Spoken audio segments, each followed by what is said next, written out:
Hi, Moral Recapped here. Today I'm going to explain about a South Korean thriller film called Fabricated City. Spoilers ahead. Watch out and take care. The film starts with a fast-paced action sequence. The commander is trying to lead his team to defuse a bomb. The shooting escalates, and a team member is in danger. The leader distracts the enemies, shoots at them, but also gets shot. He eventually dies. The film cuts in an internet cafe where Kwon is revealed to be a gamer. He is the leader of the team. His friends tell him to go out with them, but Kwon has no money. He lies and says he has something to do. A phone rings right next to Kwon's seat. He picks up, and a female voice says that she forgot her phone. She gives him her address to bring the phone in and says she will pay him for that. Kwon goes to her house. The door is open and he finds the girl taking a bath. She tells him to let her phone on her bed and take the money that's waiting for him. Kwon does so.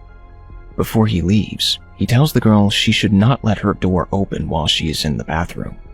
Kwon returns home and sleeps. The next morning, police agents kick his door down and arrest him under the charge of murder. He supposedly killed the girl who lost her phone. Mysteriously, a knife full of her blood is found in Kwon's house. His fingerprints are found in the girl's house and on the murder weapon. His mother finds a lawyer for her son and he is taken in court, where he is found guilty and sentenced to serve a lifetime in prison. The news go wild and report that he is a killer who is addicted to video games and can't separate fantasy from reality. Kwon's first day in prison is tough. Everyone wants to get their hands on the fresh fish. He is taken in front of Ma-duk, the inmate who controls the prison.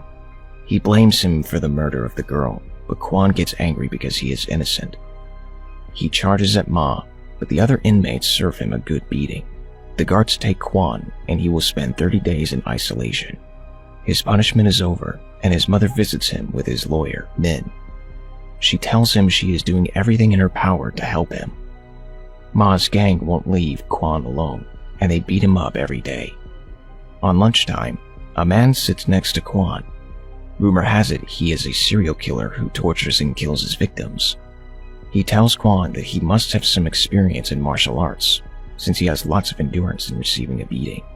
He gives Kwon some plant leaves to treat his wounds, and tells him to use his knowledge and fight Ma. He has already started making him uncomfortable. Kwon follows his advice and defeats Ma and his men. He has a visit from Min, who hands him a paper to sign and tells him his mother passed away. Unfortunately, he can't attend the funeral. A fight breaks in the prison yard, and Ma intends to stab Kwon. Kwon cuts him first and then stabs himself in the belly area. While he is being taken at the hospital by a police van, we see a flashback to the lunch table. The serial killer tells him that he has to hit the right spot or else it will all be for nothing. Kwon beats the policeman in the van and escapes. He manages to get to his hometown and visit his lawyer. He asks Min if he was able to find anyone he can give him an alibi, but they've had no luck yet. Min calls the police and Kwon and has to escape again. Kwon researches his own case on the internet. In his mailbox, there is some footage which claims that he met the murdered girl on social media, and then they met in person in a club. They left the club together and the girl was found dead the next day in her bathroom. Kwon is contacted by a mysterious girl, Mr. Harry. She always uses her phone to talk to him, even when they meet in person. She takes him at her base and prepares a meal. Soon, 3 other guys join. They are introduced as Young Guru, Demolition, and Negative Space. Kwon knows who they are. They are the members of his Tactical Force gaming team. They say they gathered to help him. The other 2 members, Cover and Conceal, couldn't make it today. They also praise Mr. Harry for using her hacking skills to find Kwon. Mr. Harry has found some clues that Kwon's case has in common with some other murder cases. One of those clues is a large white truck which has been present in many murder cases. She traces that white truck and it belongs to a junkyard. Kwon and Young Guru visit that junkyard and see two well-dressed men walking around and driving away in a black SUV. Kwon follows them to a house. The two men carry something that looks like a large case. They load it in the SUV and drive back to the junkyard. At that house, a team of people who are suited up in protective costumes are thoroughly cleaning the house. It seems like they are wiping the clues. The two men carry the case from the SUV to the truck and change the truck's stickers, making it appear like a truck for frozen products. Young-guru follows the truck. Kwon joins him, and Young tells him these guys delivered the case in this building, but he knows nothing further. He tried to break in, but he couldn't. The team devises a plan and they work together to execute it. The plan succeeds and Kwon gets into the building. While he walks around, Mr. Harry manipulates the cameras and replaces the footage, so the cameras just show empty hallways. Kwon gets into an apartment which belongs to a rising movie star.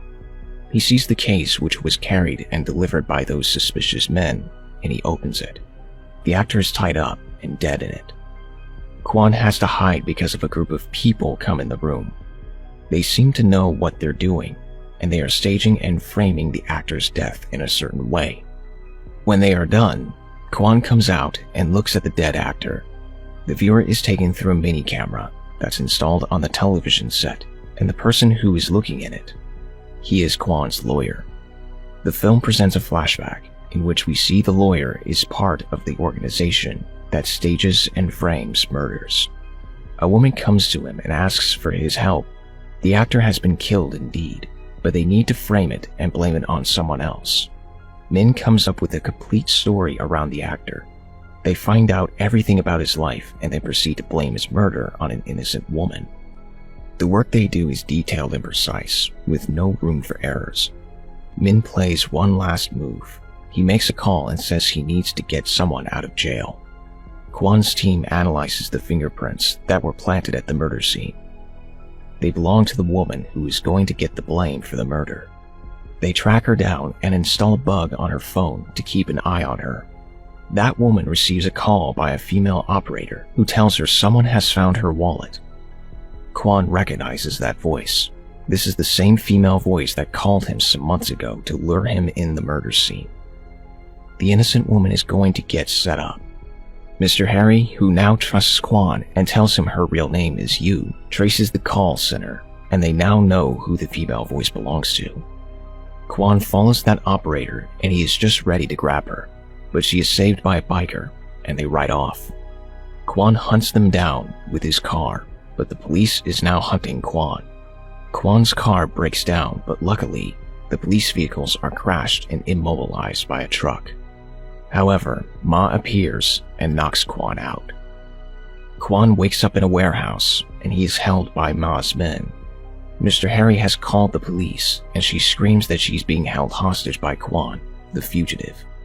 The police burst in the warehouse, interrupts Ma from cutting Kwon open, and Kwon gets a chance to escape. Mr. Harry picks him up with his car and they drive away together. They realize that a GPS tracker has been installed in Kwon's mother's necklace, which was given to him by Min. Ma speaks with Min, who tells him that he can earn his freedom if he kills Kwon. Back at the base, Kwon's team creates 2 drones and they fly them to spy on Min. They are able to listen to some very shady conversations. They are sure he is hiding something. The team takes action and they first vandalize the actor's murder scene. They wipe the fingerprints and they mess up the DNA cues. Min orders his own men to clean the scene and comes up with a new plan for the actor's murder framing.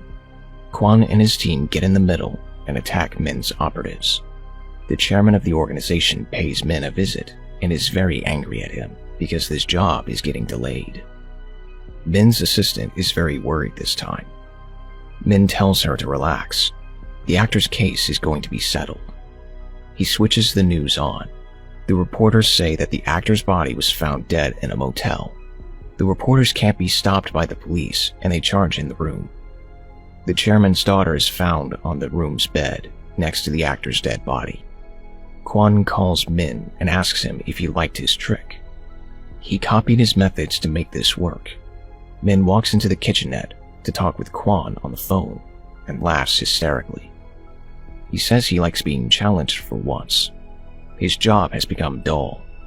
He mumbles, but Kwon hangs up. He gets angry because he feels disrespected. Min looks at his secretary, who is unconscious in her office, and runs to his secret room. Kwon gets to him and pushes him in the room. Kwon teaches him a hard lesson. He sticks a USB in Min's server to copy the data. Min says it's going to take around 30 minutes because the servers have lots of data. But Kwon doesn't have that much time because Ma has seized his friends, and he will kill them. Kwon can't kill Min because he's told Ma that if he doesn't call him in 15 minutes, he should immediately execute Kwon's team. Kwon furiously drives back to his friends and is able to save them. They all get in his car and escape. Ma and his men are after him. The news report that Kwon and his team are the murderers of the actor, and they kidnapped the chairman's daughter to frame her for the murder. An action-packed sequence takes over. In the end, Young and Demolition are arrested by the police, while Mr. Harry is taken by Ma. Kwon saves Mr. Harry and drops her off. Then he drives to a TV station to give himself up. This whole time, Min has been so distracted that he has not noticed the USB drive being still connected to his server. The data transfer has been complete.